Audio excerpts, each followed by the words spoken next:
예배를 받아 주옵소서. 성령의 충만한 은혜가 흘러 넘칠 수 있도록 역사하여 주옵소서. 예수님의 이름으로 감사기도 드립니다. 아멘. 할렐루야. 네, 오늘도 주님의 사랑과 은혜가 저와 사랑하는 성도 여러분들에게 흘러 넘치기를 예수님의 이름으로 축복합니다. 네, 오늘은 잃어버린 자라는 말씀의 제목으로 함께 호흡하고자 합니다. 이 말씀에 호흡이 있을 때 마음의 문을 더욱더 열어주시고 함께 호흡하는 은혜가 있었으면 좋겠습니다. 성도 여러분들 혹시 가족 중에 누군가를 잃어버린 경험이 있으신가요? 전주에 있다 보니까 가끔 문자가 옵니다. 누군가를 찾는다라는 문자예요. 그 문자를 보면 인적사항이 나와 있고 이름이 나와 있고 그때 당시에 입었던 옷, 그러면서 마음 아픔이 자연스럽게 전달이 됩니다. 무슨 뜻일까요? 하나님의 마음 또한 잃어버린 자를 향하고 있지 않나, 그렇게 고민을 해봤습니다. 연말입니다. 그리고 주위에 있는 사람들이, 홀로 있는 사람들이 많이 있습니다. 가족과 함께 보내는 시간이긴 하지만 우리가 한번 돌아봐야 될 분들이 누굴까요? 그렇게 잃어버린 사람들이다라고 저는 생각을 하고 있습니다. 자, 사랑하는 성도 여러분들, 혹시 그러면 잃어버린 자를 생각을 했을 때 어떤 생각이 드십니까? 좋은 분들도 있어요. 그런데 대부분 소외되거나 연약하거나 혹은 혼자 서 있는 분 중에 완악하고 그리고 다가가고 싶지 않은 분들 또한 있습니다. 곧 우리가 수근수근거리면서 그 사람들을 비방하는 사람, 성도 여러분들이 있지 않나요? 직장 동료 아니면 주위에, 아니면 내가 자주 방문하는 가게에 그렇게 미워하는 사람들 있지 않습니까? 근데 성경에선 그런 사람들을 잃어버린 자라고 해요. 성경에서도 오늘 수근수근거리면서 그렇게 죄인이라고 고백하는 사람이 등장하는데, 금요일 본문 7절을 한번 봐볼게요. 무슨 사람이 보고 수근거려 이르되 저가 죄인의 집에 유하러 들어갔도다 하더라. 지금 현재 어떠한 상황이 펼쳐졌나요? 삭개오란 사람이 있는데 사람들이 저 사람은 죄인이다라고 이미 정죄하고 판단하고 있는 사람이에요. 그런데 예수 그리스도가 그 집에 들어간 상황입니다. 자, 만약에 사랑하는 성도 여러분들, 우리 교회에 성도 여러분들이 아는 사람인데 질이 좋지 않아요. 딱 봐도 수군거릴 수밖에 없는 사람이 우리 교회에 왔다. 어떻게 하시겠습니까? 답은 다 정해져 있어요. 그 사람을 사랑으로 품어야 한다. 답은 다 압니다. 근데 이성이 발동을 하고 우리가 거부를 하고 그 사람을 밀어내요. 그리고 뒤에서 무엇을 하고 있습니까? 수근수근 대면서 정죄하고 판단을 합니다. 왜 그런 일이 벌어질 건가요? 좀 안타까운 것 같아요. 실질적으로 교회에서는 참 좋은 것들을 많이 하고 있습니다. 제자화를 시키기 위하여 하나님의 말씀을 가르치고 영적인 충만함에 여러분들에게 들어가요. 그런데 조금이라도 비틀어지면 어떤 일이 벌어집니까? 율법주의자로 빠져요. 정죄하기 딱 좋은 사람으로 빠져서 수근수근 대면서 그 사람들을 밀어내면서 교회가 낮은 교회가 돼야 되는데, 어느 누구나 올 수 있는 낮은 교회가 돼야 되는데 문턱이 높아져 버려요. 그런 교회를 사랑하는 성도 여러분들 혹시 만들고 계시지 않습니까? 우리 교회는 어떤 교회인지 한번 마지막 연말이 되는 해에, 다시 다가오는 해가 오는데 고민하셔야 된다고 저는 봅니다. 자, 그러면 실질적으로 문턱이 높은 교회에 대한 애화를 제가 하나 가지고 왔어요.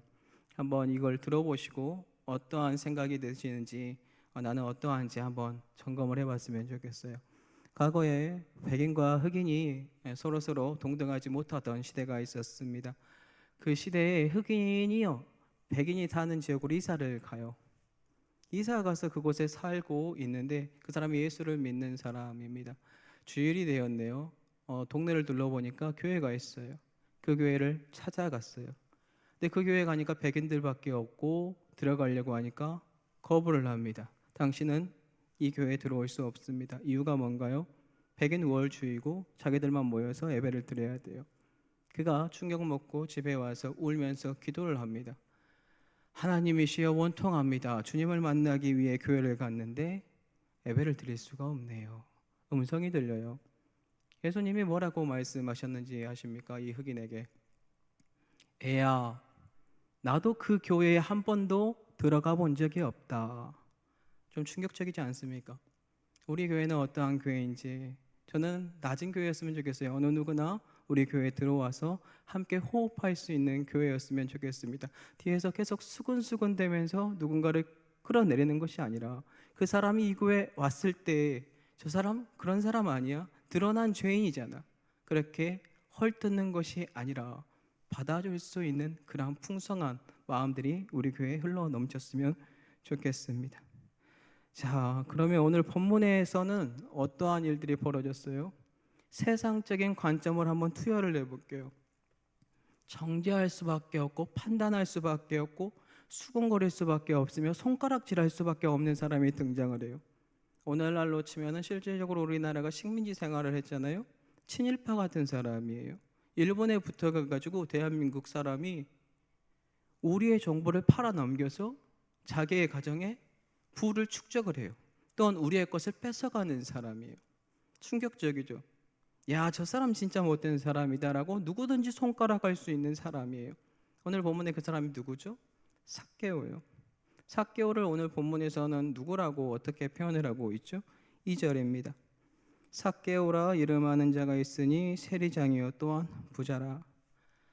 삭개오는 세리장이다라고 합니다. 세리가 그 당시에 어떠한 역할을 했습니까? 로마 제국의 이스라엘 백성들 유대인들에 대해서 세금을 걷어서 그 징수한 것을 로마에게 갖다 주면 돼요. 그것만 행하면 돼요. 근데 그들이 어떻게 행동을 해요? 중간에 착취를 합니다. 볼을 축적을 해요. 근데 삭개오는 그 중에 어떤 사람이에요? 세리장입니다. 더 많은 것들을 그가 축적을 하였고 많은 사람들로부터 손가락질을 받을 수밖에 없는 드러난 죄인이다라는 뜻입니다. 자, 그러면 질문 드릴게요. 이렇게 동족의 피를 빨아먹는 이런 사람, 이 사람 하나님이 잃어버린 자녀 맞습니까? 답이 너무 쉽죠.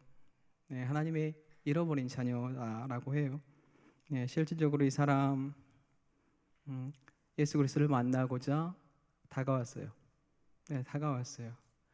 예수 그리스도의 소문이 들렸고 그의 삶을 살펴보면 오늘날로 적용을 해보자면 물질의 풍요함이 넘칩니다. 다른 사람의 기업이나 모든 것들을 뺏어와서 모든 것들을 축적을 했습니다. 세상에 살아보니까 술, 담배, 여자, 기타 등등 쾌락적인 것들을 마음껏 해봤습니다. 채워지지가 않아요. 공허해요. 근데 누군가의 이야기가 들려옵니다. 예수 그리스도를 만나면 그 영적인 공허함이 하나님의 사랑으로 채워진다라는 그 음성이 자기의 마음에 갈급함으로 다가와요. 그래서 그가 교회에 찾아옵니다. 우리 교회에 찾아왔다라고 했을 때 성도 여러분들 어떻게 하실 겁니까? 여기에 수근수근대는 사람들처럼 수근될 건가요? 네, 오늘 그러면 삭개오는 어떻게 오늘 본문에 등장한가요? 그는 드러난 죄인으로서 갈망했습니다. 예수 그리스도가 여리고로 들어와서 지나가고 있는데 우리가 무엇을 유추할 수 있어요? 예수 그리스도를 만나고자 하는 그 마음의 갈급함이 흘러 넘치고 있었다라는 근거가 오늘 본문에 자연스럽게 드러나고 있다라는 뜻입니다. 어떻게 드러날까요? 그것이 한번 볼게요. 오늘 본문 3절에서 4절을 볼게요. 그가 예수께서 어떠한 사람인가 하여 보고자 하되 키가 작고 사람이 많아 할 수 없어 앞으로 달려가서 보기 위하여 돌무화과 나무에 올라가니 이는 예수께서 그리로 지나가시게 됨이리라. 참 똑똑한 사람인 것 같아요. 자신의 키는 작고 핸디캡이 있음에도 불구하고 포기하지 않아요. 이가 포기하지 않고 정확하게 어떠한 것을 계획을 세우고 그곳으로 달려갔는데 돌무화과 나무 위에 올라갑니다. 왜냐하면 그곳으로 예수 그리스도가 지나갈 것을 알고 있기 때문에. 자, 여기서 이가 예수님을 갈망하고 있다라고 우리가 찾을 수 있는 이유가 뭐예요? 그가 예수님을 쳐다봤을 때 예수님도 쳐다봐서 눈이 마주치지만 그냥 구경하려고 그럴 수 있잖아. 그냥 그렇게 말을 할 수 있어요. 자, 그런데 6절을 한번 봐볼까요? 6절 보니까 급히 내려와 즐거워하며 영접하거늘. 삭개오가 예수 그리스도 바라보면서 어떠한 행동으로 지금 다가갔습니까?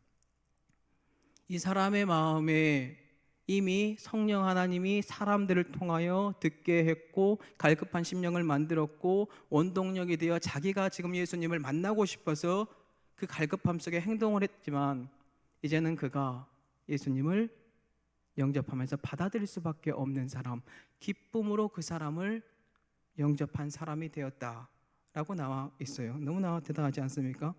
사람들의 피를 빨아먹던 세리장이 이제 예수 그리스도를 만남으로 새로워지는 모습이 여기에 등장해요. 자, 그럼 질문 한번 드려볼게요. 성도 여러분들이 예수 그리스도를 진정으로 갈망하는 사람은 어떠한 일이 벌어지게 될까요? 이미 그 사람이 예수 그리스도에 대한 소문을 들었어요. 오늘날로 치면 교회에 하나님의 사랑이 넘친다, 전주동북교회 우리 교회에 사랑이 넘친다라는 소문을 듣고 그의 갈망함 속에 어떤 일이 벌어질까요? 첫 번째, 갈망하면 예수님을 만납니다. 만나게 돼요. 두 번째, 어떻게 해요? 즐거움으로 기쁨으로 영접합니다. 어느 누군가는 눈물을 흘리면서 영접을 하게 되어 있겠죠. 세 번째는 뭐가 있을까요? 변화가 있어요. 변화가 없다면 여러분들 한번 점검을 해야 됩니다. 내 안에 정말로 갈급함이 있는가? 예수 그리스도를 만났는가? 그분을 기쁨으로 영접을 했는가? 셋째, 변화가 있어야 됩니다. 그는 회심하였고 회개하였고 돌이켰고 자기의 모든 것들이 변화된 것을 우리에게 보여주고 있어요. 자, 한번 볼까요? 누가복음 19장 8절입니다. 삭개오가 서서 주께 여짜오되 주여 보시옵소서, 내 소유의 절반을 가난한 자들에게 주겠사오며 만일 누구의 것을 속여 빼앗은 일이 있으면 내 갑절이나 갚겠나이다. 삭개오의 변화된 모습이 보이십니까? 실질적으로 자기가 살았을 때는 자기의 부유함을 채우기 위하여 물질을 계속해서 착취함으로 동족의 피를 빨아먹음으로 그 모든 것들을 채웠습니다. 그 근거가 뭡니까? 자기의 소유 중에 혹시 속여 빼앗은 일이 있으면 네 배로 갚겠다. 이것은 뭔지 아십니까? 도둑질했을 때 구약에 나와 있는 하나님의 법 속에서 내가 도둑질했으면 네 배로 갚는 그 법이 있어요. 그렇게 갚겠습니다. 근데 자기의 절반은 어떻게 해요? 떼어서 가난한 사람들에게 나눠줍니다. 변화됐습니다. 이게 예수 그리스도를 진정으로 갈망하는 사람, 예수님을 만난 사람, 모든 사람들이 손가락질 하나 변화받은 사람의 모습입니다. 너무 감사하지 않습니까? 이제 예수님이 삭개오에게 이제 뭐라고 고백합니까? 예수님도 이제 고백을 하는데 9절입니다. 예수께서 이르시되 오늘 구원이 이 집에 이르렀으니 이 사람도 아브라함의 자손이미로다. 자, 예수 그리스도가 삭개오에게 중요한 말을 해요. 잘 보세요. 구원이 삭개오에게 이르렀다라고 하나요? 구원이 이 집에 이르렀으니 이 사람도 아브라함의 자손이로다. 그때 당시에 가장이 믿으면 그 가족도 자연스럽게 모든 사람들이 믿음의 가정으로 따라오긴 해요. 이 삭개오 덕분에 그 가족 구성원까지 어떠한 일이 벌어져요? 구원받을 수 있도록 그러한 일이 벌어집니다. 삭개오가 유대인이에요. 근데 사람들이 정죄하는 유대인이겠죠. 근데 이제는 어떠한 일이 벌어졌어요? 너도 아브라함의 자손이다. 진정한 아브라함의 영적인 혈통으로 예수 그리스도가 확증을 주잖아요. 변화된 사람 속에서 예수 그리스도의 말씀이 그 안에 충만함으로 다가오잖아요. 그러면서 가장 중요한 말을 해요. 10절입니다. 예수님이 이렇게 고백해요. 인자가 온 것은 잃어버린 자를 찾아 구원하려 함이니라. 아멘. 예수 그리스도가 지금 이곳에 온 이유, 잃어버린 자를 찾아 온 것이다. 그러면 여기서 잃어버린 자가 누구예요? 사람들이 손가락질하고 이미 드러난 그 죄인 삭개오. 그 삭개오를 나는 찾으러 왔다. 우리 사랑하는 성도 여러분들이 계속해서 손가락질하고 수군대면서 신천지 아니야? 저 사람은 어떤 사람 아니야? 그렇게 죄를 범했던 사람 아니야? 기타 등등 여러 가지 모든 내용들이 포함되어 있는 그렇게 수군대는 그 사람을 하나님은 찾으러 왔다라고 합니다. 오늘도 주님은 잃어버린 사람들을 찾고 있습니다. 그런데 그냥 찾지 않더라고요. 전체적인 흐름을 한번 고민을 하시면 답이 너무 쉬워요. 예수 그리스도에 대한 소문이 계속해서 퍼지게 합니다. 왜냐하면 믿음은 들음에서 나고 들음은 하나님의 말씀에서 나기 때문에 자연스럽게 그 사람들이 가랑비에 옷이 젖듯이 계속해서 듣게 만들어요. 그리고 그 안에 성령의 호흡이 흘러넘치게 하고 나도 예수님을 한번 만나봐야겠다. 자기가 결단하지만 하나님이 이끕니다. 하나님이 이끌어요. 그가 예수님을 찾고 만나고 그리고 그 안에서 변화받아서 주위에 있는 사람들에게 영향을 끼치는 사람으로 바뀝니다. 우리도 한번 고민을 해야 하지 않을까요? 자, 그렇다면 이제 이 질문만 드리고 마무리하도록 하겠습니다. 우리 교회에 무엇을 준비해야 할까요? 네, 무엇을 준비하고 있어야 할까요? 네, 첫 번째는요.